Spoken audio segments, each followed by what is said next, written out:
Hi, guys, and welcome back to another episode of Stark Reality. The topic of today is going to be ego mind and how it completely derails the twin flame journey. Now, at the start of the twin flame journey, we go through something called the dark night of the soul, where we break down our identity to move more into our essence, which is basically our soul.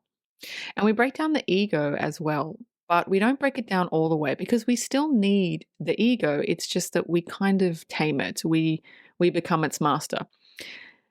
Now, for the runner, it's a little bit different. They go through the dark night of the soul and they do tame their ego to a point, but the perspective of the chaser versus the runner is very, very different, and their lessons are different, and they go about things in different ways at different times.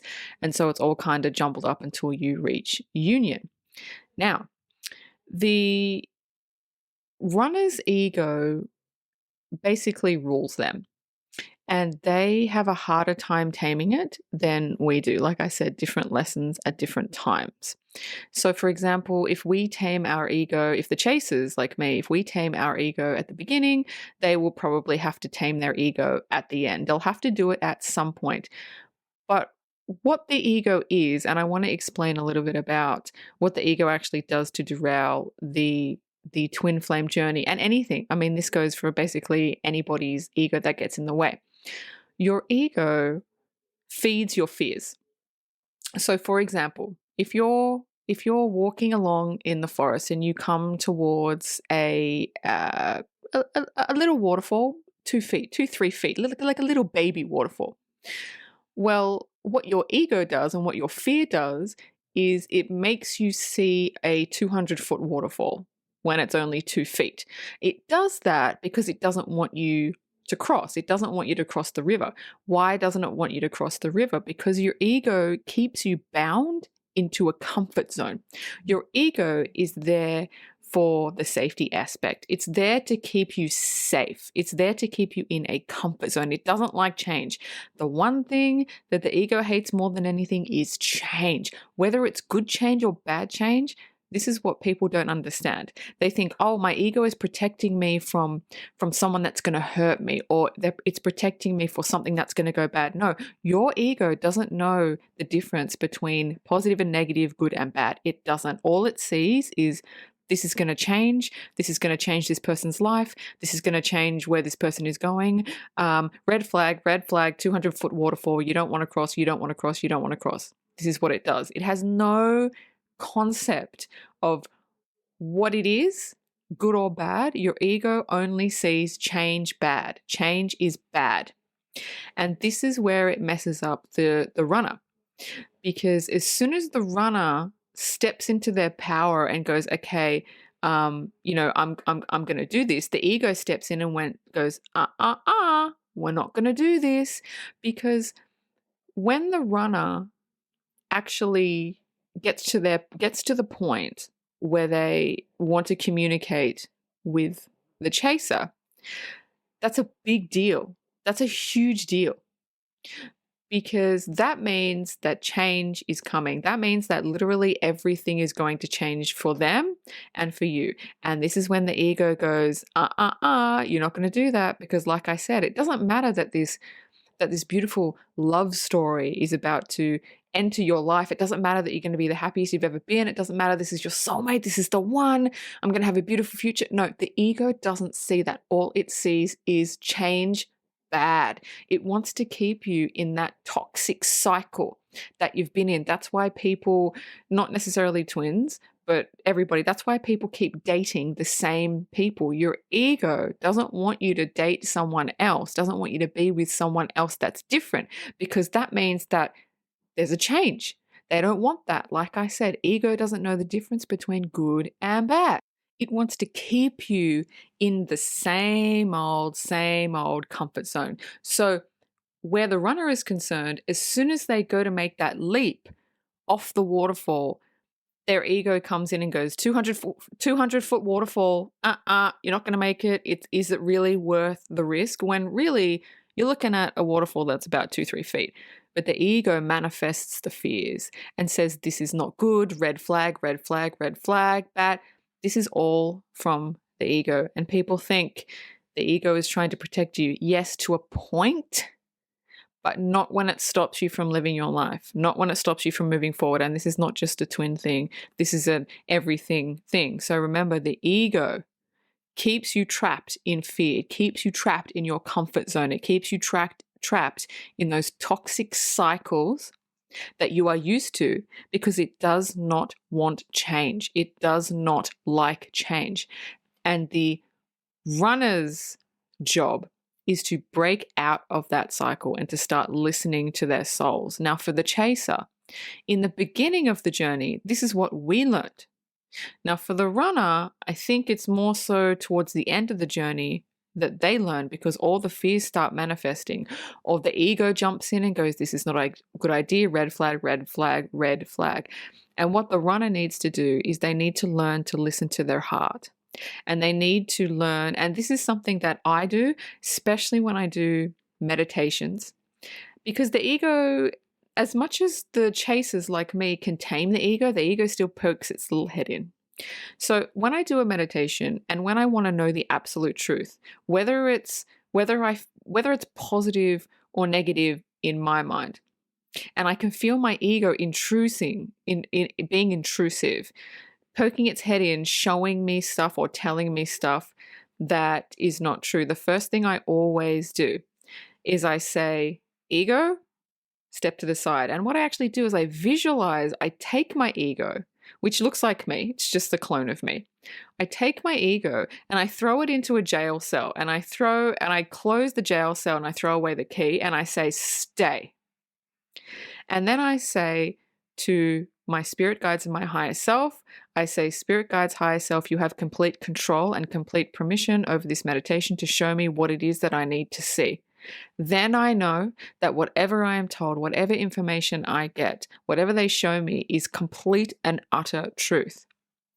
Because your spirit guides, your higher self, and the universe are the only ones that will tell you the truth. Your ego will always lie to you to keep you where it wants to keep you, where it needs to keep you. And if you want to know the truth, if you want to know the truth, but if you want your ego not to interfere, I would say visualize locking your ego in a room and saying, I don't need you at the moment, you're not welcome. And your ego will do what you say, because you are the master of your ego, not the other way around. It will stay there. My ego is never come out of the room, mid-meditation. It's never happened. You are in control of your ego. And if you want to know the truth about any situation, this is what you do. If you start getting visions and information and knowledge that's negative and low vibrational, that is not from your higher self. That is not from your guides. That is not from the universe. They will never tell you anything to upset you. It will always be from love and light. Even if the information they give you is not what you want to hear, it will never make you feel shit. I really need to push that forward. Sometimes the truth can be uncomfortable, but the way that your spirit guides and your higher self tell you the truth, it is with the utmost light and it's with the utmost positivity. I'm going to give you an example of how your spirit guides and your higher self will give you information that is not going to make you feel like shit, but it's still the truth, but it's going to come across in the most positive way possible. So a long time ago, years ago, when I started the twin flame journey, I would see, they would show me. I'd be like, oh, what, I'd be asking questions about my twin, and they would show me my twin in a relationship. And I know that's really difficult for people to comprehend, and even for me, it's difficult. So what they did was they showed me, this is the situation now, but this is what your twin is benefiting from the situation. So it's not a nothing burger. Your twin is learning this, and this. let her learn it. Leave her, let her learn it. And when she's learned it, the relationship, the karmic relationship will dissolve. And then, your twin can move on. That's what I mean. Now, if that information was coming from your ego would be saying, she's in a relationship, she doesn't care about you, she has no feelings for you, and you should be done with it. That's ego. But when it's coming from your higher self, they will explain. They will say, this is the situation now, but this is the reason for the situation. And so you'll have a better understanding of it. That is the difference between the ego and the higher self and spirit guide perspective. Your ego will always make you feel like a piece of shit. It will always put you in fear mode. It will always make you sad, depressed. Any of these lower vibrational emotions does not come from your heart, does not come from spirit, does not come from the universe. Doesn't happen.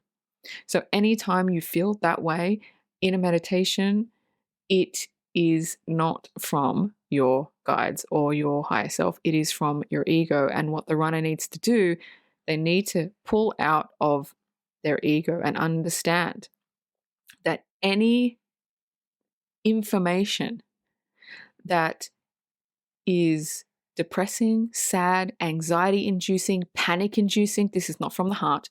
These are lies. These are lies. They're not true. And the runner needs to be able to overcome that. That is the runner's job. We have done that. Chasers do that at the beginning. Runners, I believe, or my runner is doing this at the end. They need to get into balance with their heart, because the ego is something that's really, really difficult to overcome. And it took me a long time to overcome my ego, to go, oh, it's telling me lies, all lies. Anything that makes you feel like shit, the ego. Lies, lies, lies, lies, to keep you in a comfort zone, to keep you in safety, but what it perceives as safety. This is why many, many people, you'll see, even non-twins, will stay. They'll stay in a job for 20 years, even though they hate it.